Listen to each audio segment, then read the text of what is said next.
começar. E aí, por que o texto de Isaías? O texto de Isaías, quando você lê o contexto todo, principalmente o capítulo 44, 45, você vai perceber que esse texto de Isaías, ele está falando, e ele começa o 45 aí, ele está falando justamente de Ciro. Ciro, quando você pega o livro de Esdras, Ciro é aquele que assina o decreto para que o povo volte para Jerusalém.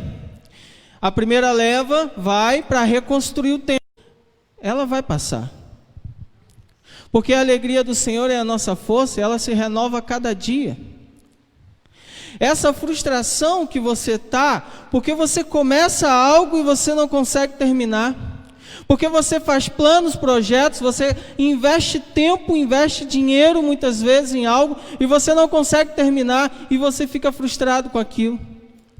Você faz planos, eu vou fazer isso, aquilo outro, olha, eu vou seguir essa direção, vai dar certo. E aí quando você vê, de repente não deu certo, não foi nada daquilo que você imaginou. E você começa a ficar frustrado. E eu fico imaginando aquele povo exatamente assim. Eles começam a ficar frustrados, mas o Senhor diz a eles: olha, eu irei adiante de ti, endireitarei os caminhos tortuosos, quebrarei as portas de bronze e despedaçarei as trancas de ferro. Quando ele fala de porta de bronze e tranca de ferro, a Babilônia tinha diversas portas de ferro, e ele está dizendo: eu vou derrubar essa porta, vou abrir elas e vocês retornarão. E vocês voltarão para Jerusalém, e eu vou te dar tesouros escondidos, as riquezas que estão encobertas, para que vocês saibam que eu sou o Senhor, o Deus de Israel, que te chama pelo nome. Ele vai dizer: eu vou quebrar essas portas que têm travado a sua vida, eu vou quebrar essas portas que você tem parado e você tem ficado frustrado. Só lembrando, precisamos de fidelidade ao Senhor.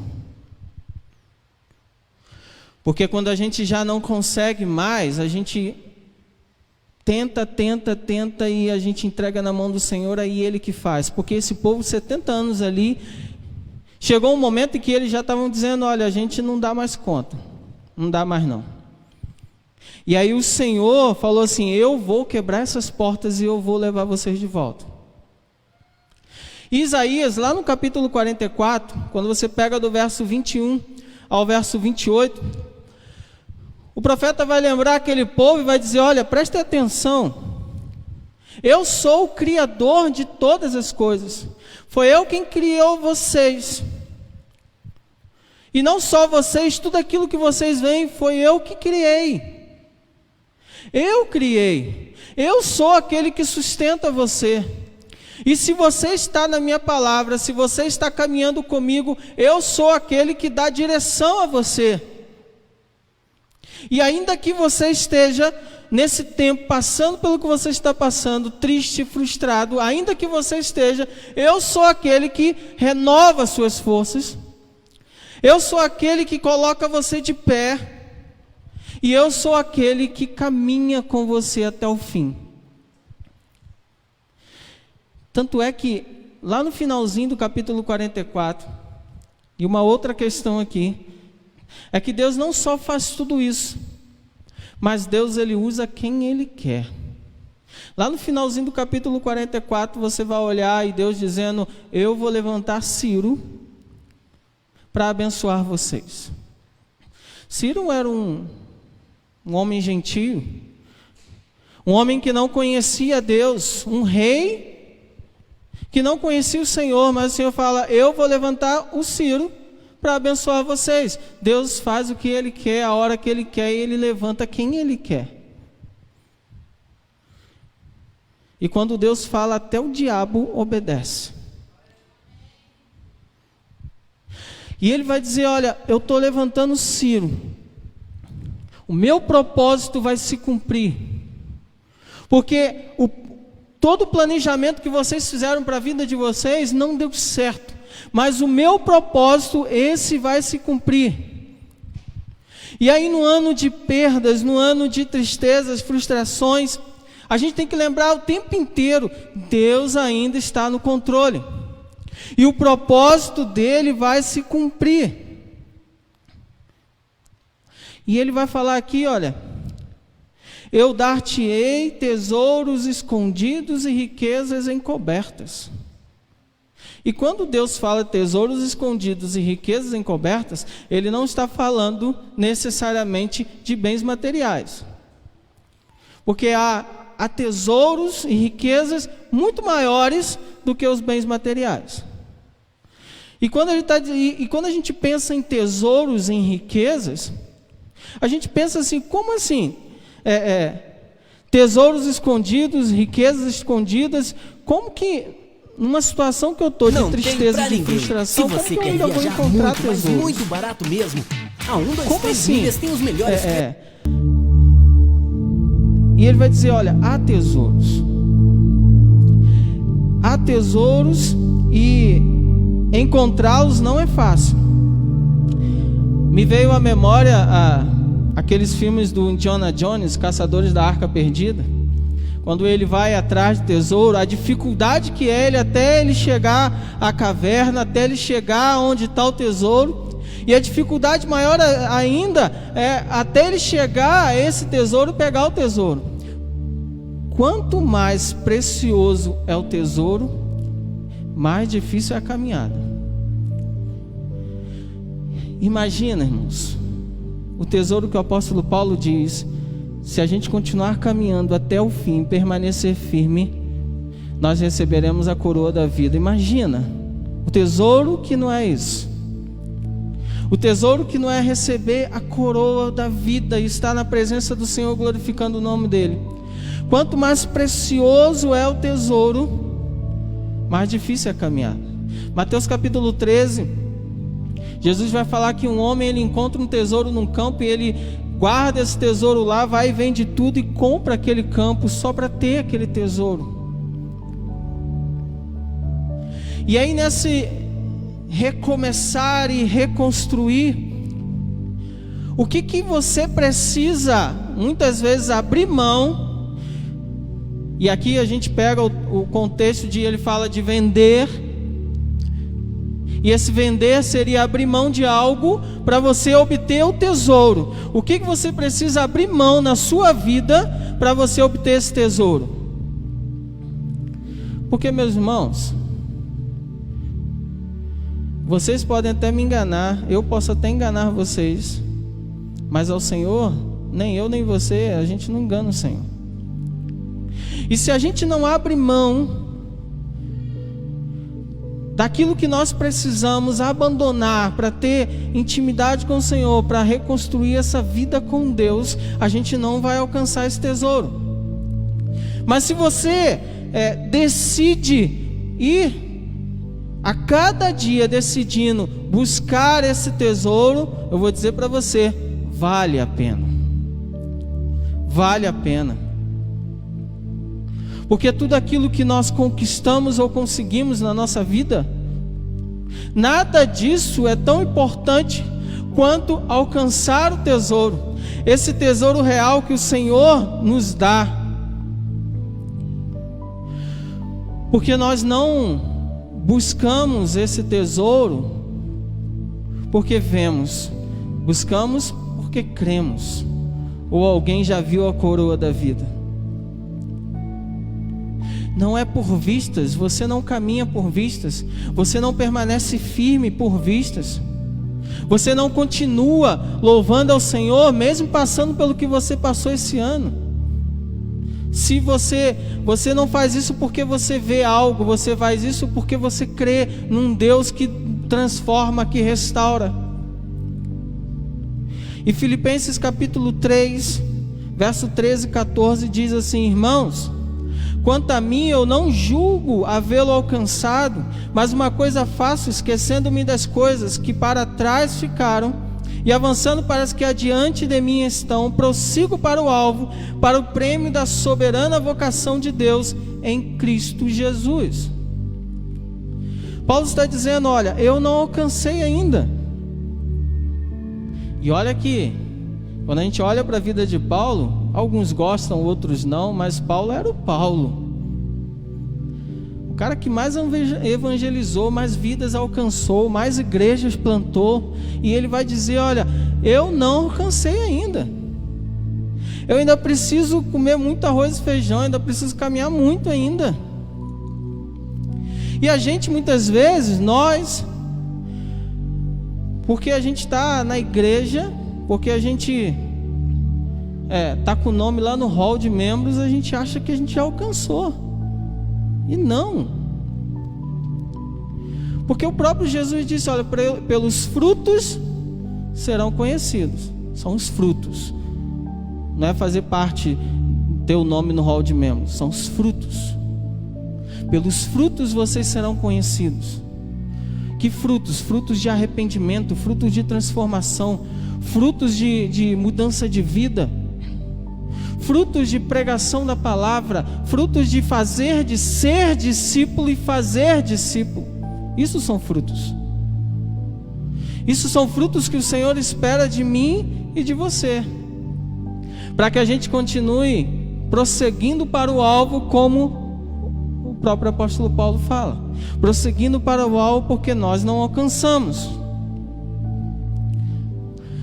Porque na caminhada você vai ter as frustrações, porque a palavra diz que nós fazemos planos, né? Mas a palavra final é de quem? Do Senhor. E aí quando a gente faz planos, e esses planos não chegam onde a gente quer, não dão certo, a gente começa a ficar frustrado e a gente começa a perder a esperança. A gente começa a perder a esperança e dizer, olha, eu gastei tempo, gastei dinheiro.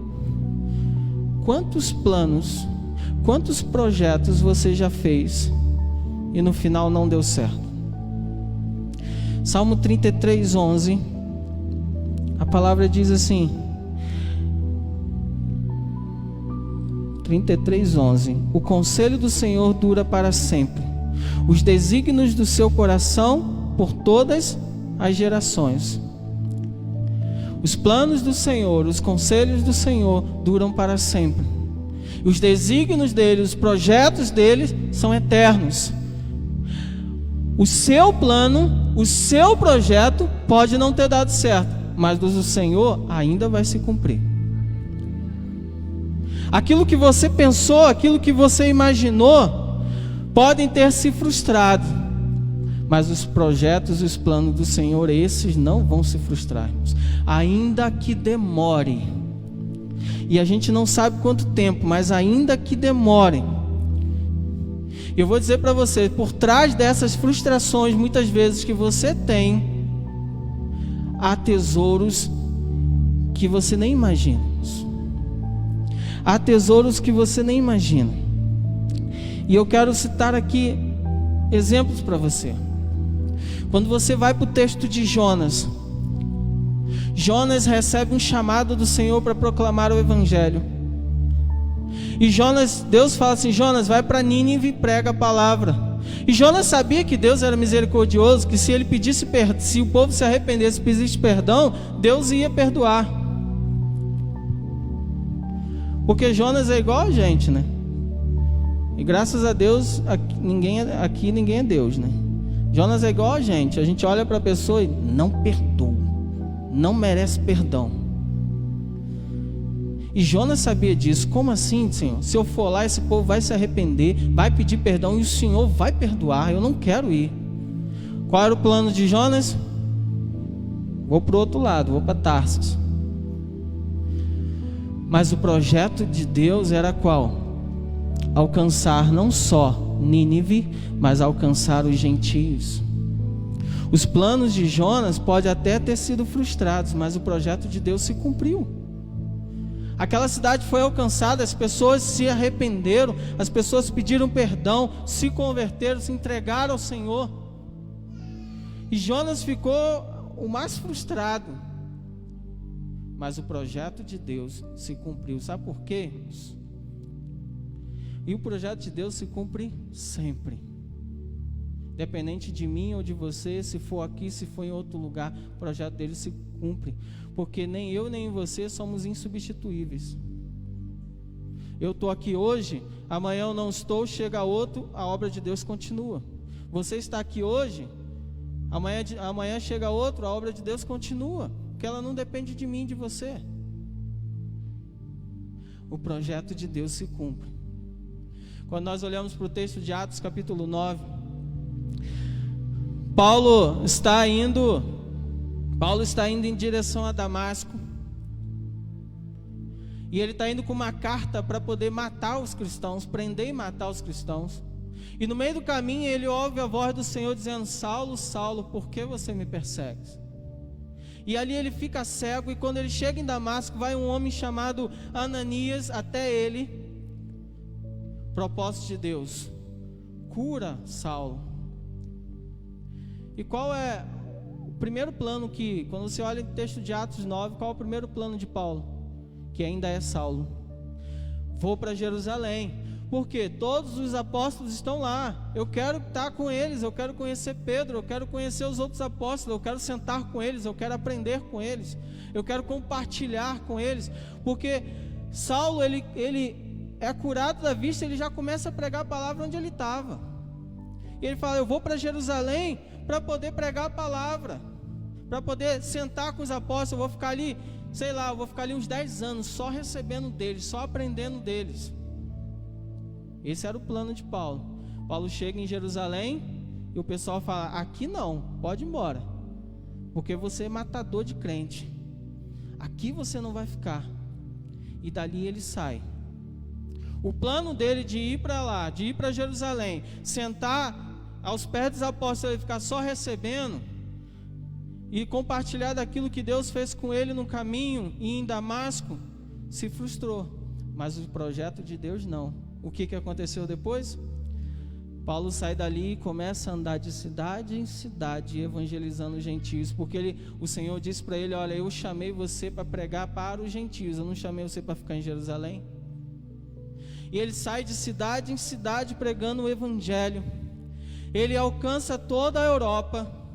Ele escreve cartas que até hoje falam no nosso coração. Talvez se Paulo ficasse em Jerusalém, talvez nada disso teria acontecido, porque o plano dele era só ficar ali. O projeto de Deus era muito maior. Porque às vezes é assim, o seu plano é só fazer aquilo que você imaginou, aquilo que você pensou, chegar até aquele ponto que você traçou ali na sua vida. Mas o projeto de Deus vai além. Ele fala assim: ó, não está dando certo aqui não está dando certo, mas tem algo ainda além, porque o meu projeto não vai se frustrar. Quando a gente olha para esses exemplos, é frustração de um lado, mudança de direção do outro, para que os propósitos de Deus se cumpram. Porque quando nós estamos firmados na mão do Senhor, dizendo: Senhor, eis-me aqui, usa a minha vida. Ainda que você ache que é o fim da linha, ainda que você ache que não tem jeito, ainda que você ache que não tem luz no fim do túnel, ainda que você ache que não tem o que fazer mais, Deus ainda tem algo para fazer. O propósito de Deus ainda vai se cumprir. E como eu tenho dito aqui, Deus é bom o tempo todo. E Deus não é bom o tempo todo porque Ele faz o que nós queremos, mas Deus é bom o tempo todo porque Ele faz o que nós precisamos. É o que eu e você, é o que nós precisamos, é que Ele faz, ainda que a gente não goste, ainda que a gente não aceite. No meio das frustrações, Deus trata, e Ele está tratando você. Ele está tratando o seu coração, Ele está tratando a sua vida, e a gente não compreende isso. A gente só fica se lamentando, se lamuriando, dizendo: Senhor, eu não sei mais o que fazer, eu não sei como fazer, Senhor, faz alguma coisa, toma uma providência. E a gente fica se lamentando, se lamuriando, Mas Deus está tratando, Deus está cuidando e Deus está preparando algo maior ainda. Porque você não sabe qual é o projeto dele. Você não sabe o alcance do projeto dele para a sua vida. E hoje você acha que é o fim da linha, que é o fim, que acabou. Não vai acontecer tudo o que você quer. Não vai acontecer tudo o que você espera. Mas os planos de Deus vão se cumprir. Olhe para a vida dos apóstolos.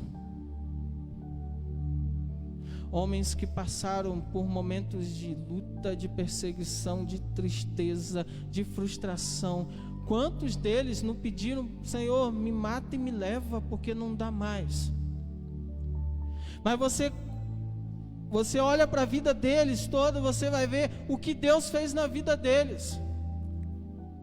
E Deus olha para a gente e Ele entende seu momento. Ele entende como está o seu coração, como está a sua mente. Ele entende isso. Mas Ele está dizendo: calma, tenha paciência. Depois você vai entender. Agora não, mas depois você vai entender que o que eu estou fazendo é preparando você, é tratando você para algo muito maior, para que o meu nome seja glorificado. Ainda que não aconteça da maneira que eu quero, da maneira que eu espero, seja aqui, seja em qualquer lugar, os planos de Deus vai se cumprir na sua vida. O projeto de Deus vai se cumprir na sua vida. Não está dando certo? Você está frustrado? Você está triste? Recue. Recue e espere. Pois Deus está mudando de direção. Pois Deus está tratando o seu coração, a sua vida, e mudando a direção. Mas tenha a certeza, os planos dele vai se cumprir. O plano do Senhor para a sua vida vai se cumprir. O plano do Senhor para essa igreja vai se cumprir. A palavra diz: o choro pode durar uma noite, mas a alegria vem pela manhã. E essa noite, muitas vezes a gente não sabe quanto tempo vai durar. Para aquele povo, 70 anos durou aquela noite. Mas o Senhor tratou, o Senhor preparou, e o Senhor disse: agora é minha vez, eu vou derrubar todas as portas e vou levar vocês de volta. Vou levar vocês de volta para o lugar onde vocês estavam e não deveriam ter saído. E aí talvez na minha e na sua vida o Senhor está dizendo: olha, eu vou derrubar as portas e vou levar você de volta para aquele primeiro amor. Porque muitos perderam o primeiro amor, perdeu o alvo de vista, não tem prosseguido mais para o alvo, tem se desviado em meio dos seus caminhos, em meio de seus pensamentos, das suas ideias.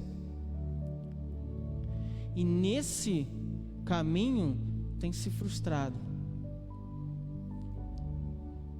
Mas saiba que se você se colocar nas mãos do Senhor e permitir que Ele haja na sua vida, você vai perceber que o que Deus tem para você, que o que Deus tem para a sua vida é algo muito maior, algo que você não pode pensar ou imaginar. O que o Senhor quer de nós, o que o Senhor espera de você é fidelidade, irmãos.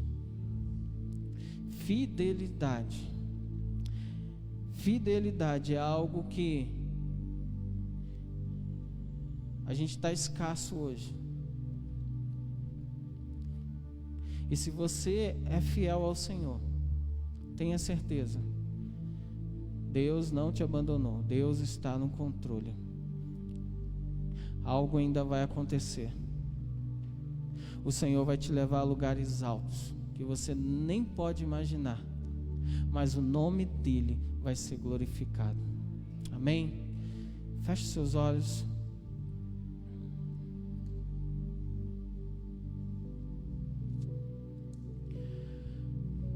Aproveite esse momento para agradecer ao Senhor. Agradecer a Ele pelo cuidado. Agradecer a Ele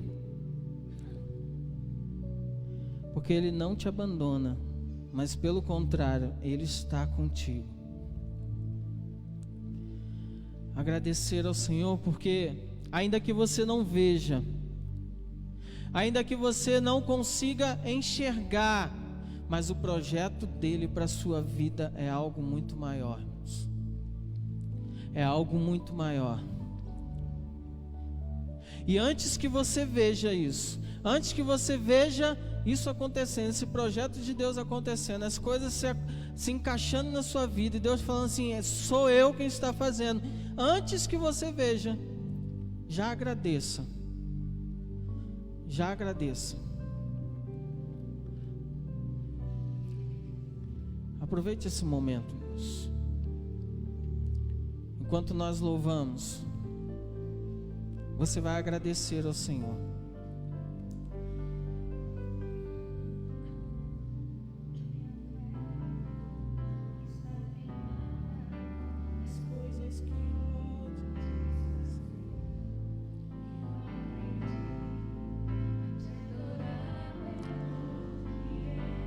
Fique de olhos fechados e adore o Senhor. Só o adore, só glorifique, só agradeça.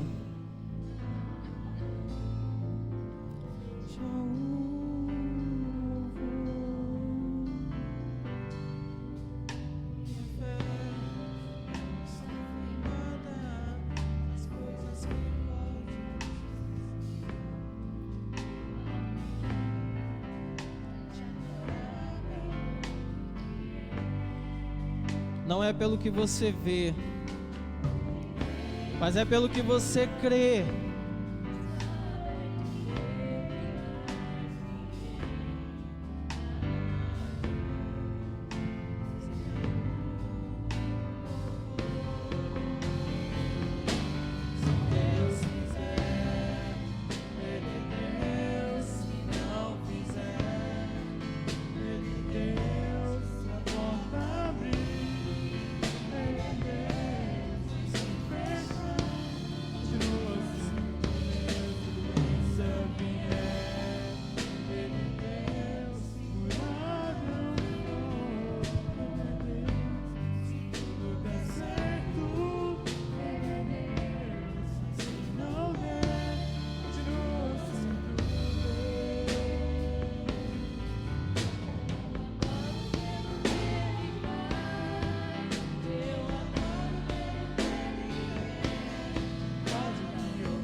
O Senhor é o nosso Deus.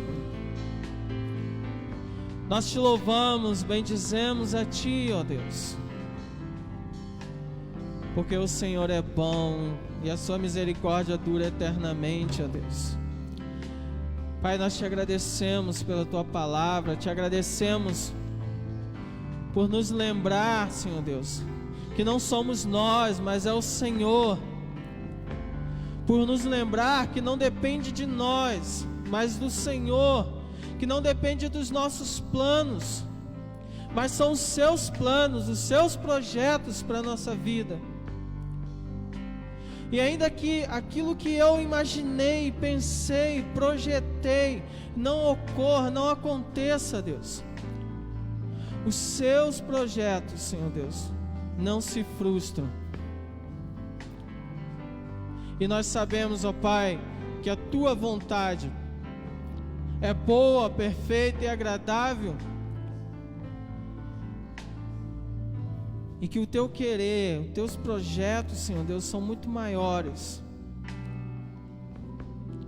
Pai Santo, nos ajuda, Senhor Deus, a ter paciência. Nos ajuda, Senhor Deus, nos dando paz.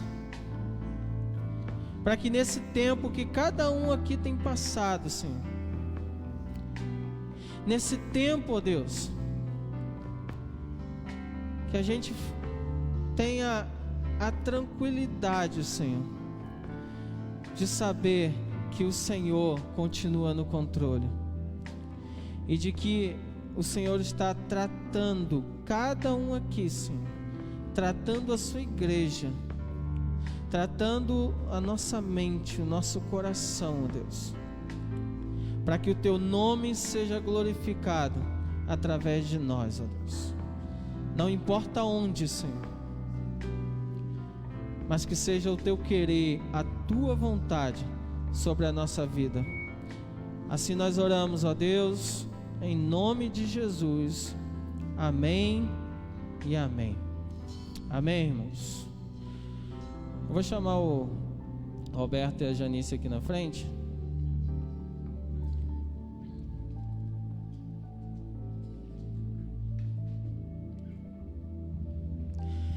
Meus amados,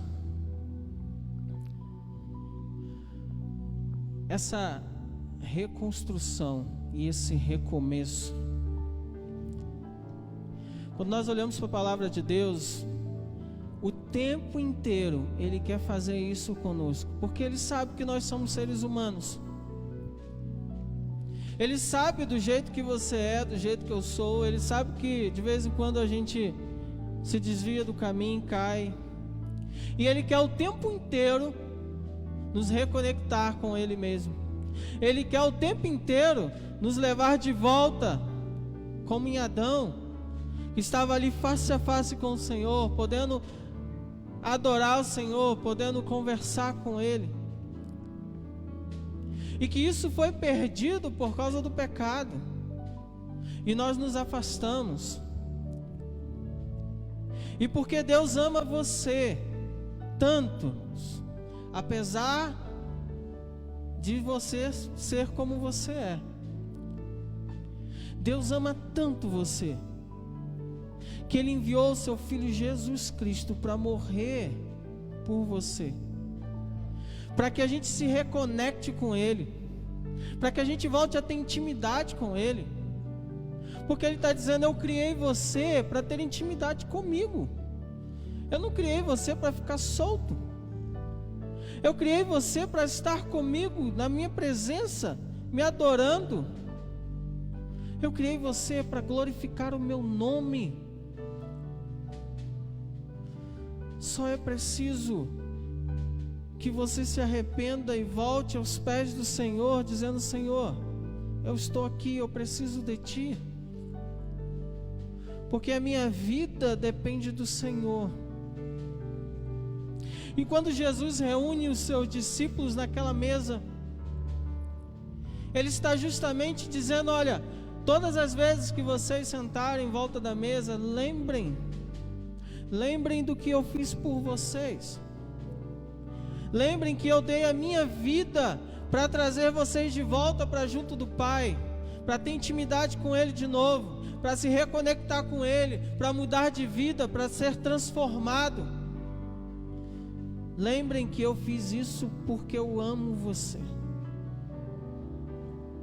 Por isso o Senhor nos chama à mesa, porque ainda que você não lembre os outros dias do mês, mas quando o Senhor nos chama à mesa, Ele está nos trazendo à memória aquilo que Ele fez por mim e por você. Enquanto a Janice e o Roberto distribuem os elementos da ceia, ore ao Senhor. Deus conhece o teu coração. Ore a Ele e coloque diante dele aquilo que está no teu coração.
Se coloque de pé.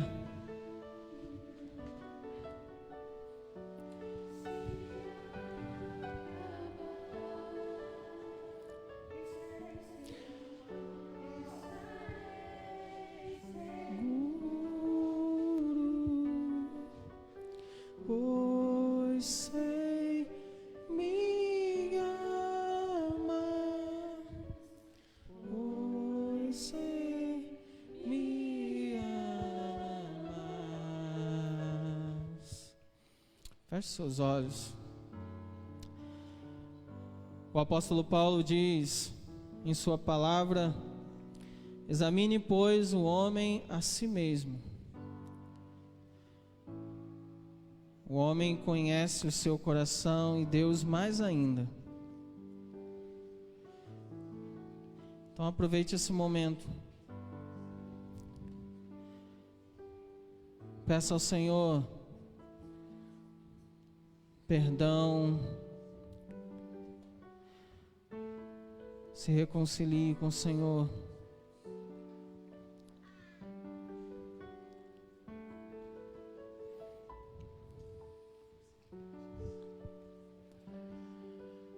Porque Ele ama você. E o que Ele fez foi por amor a você.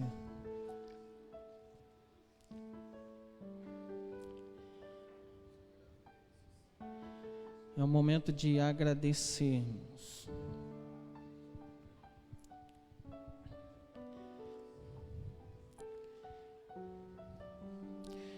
Na noite que ia ser entregue, Jesus, sabendo tudo o que ia passar por amor a mim e a você, Ele senta em volta da mesa com os discípulos.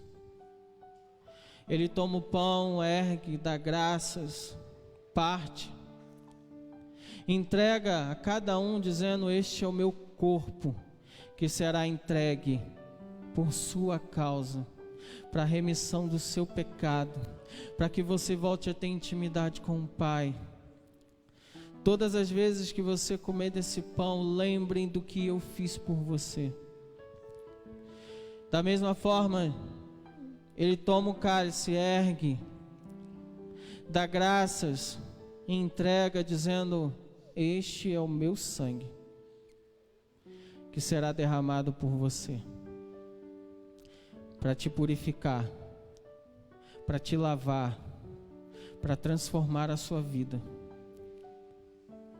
para que você volte a adorar o Pai, porque o Pai procura os que o adoram em espírito e em verdade. E todas as vezes que você estiver na mesa do Senhor, lembrem do que Ele fez por você e do grande amor que Ele derramou por você. Em memória do Senhor, coma do pão e beba do cálice.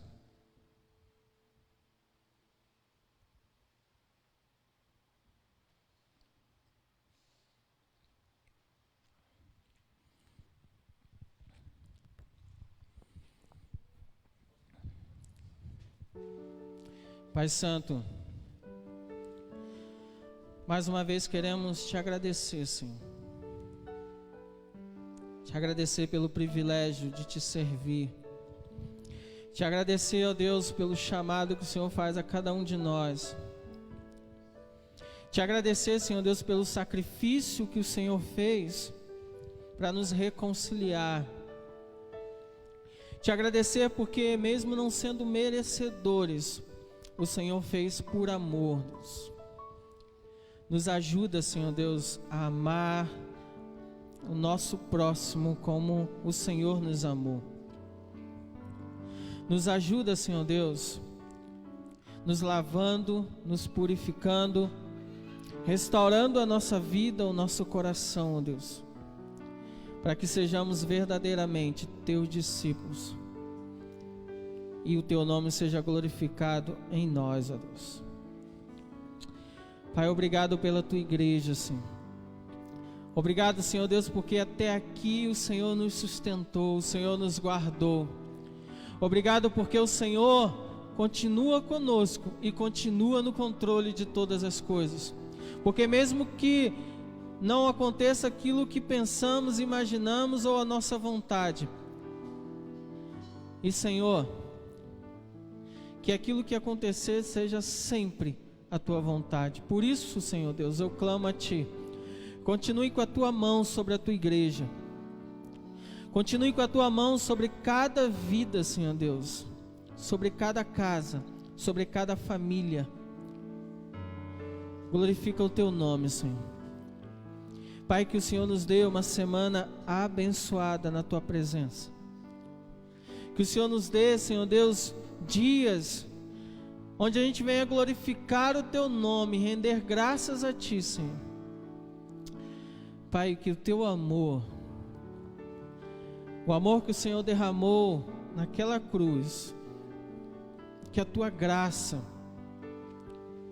a graça do Teu Filho Jesus Cristo e as consolações do Teu Santo Espírito, aquele que produz em nós esse arrependimento, aquele que produz em nós a transformação, aquele que nos guia em cada passo da nossa vida, sejam derramados sobre cada um de nós e sobre todo o Teu povo, espalhado pela face da terra, hoje e para todos sempre, em nome de Jesus. Amém e amém. Amém, irmãos. Deus abençoe. Você tem uma semana produtiva, irmãos, em nome de Jesus.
Que alegria, meu amado irmão, ter você conosco essa noite, celebrando ao Senhor. Eu sou o pastor Rony, pastor da PIP Patos. Quero convidar você a estar no próximo culto conosco, seja através das redes sociais, seja presencialmente, celebrando ao Senhor. Que Deus abençoe você, sua casa, sua família, em nome de Jesus. Até o próximo encontro, se Deus quiser.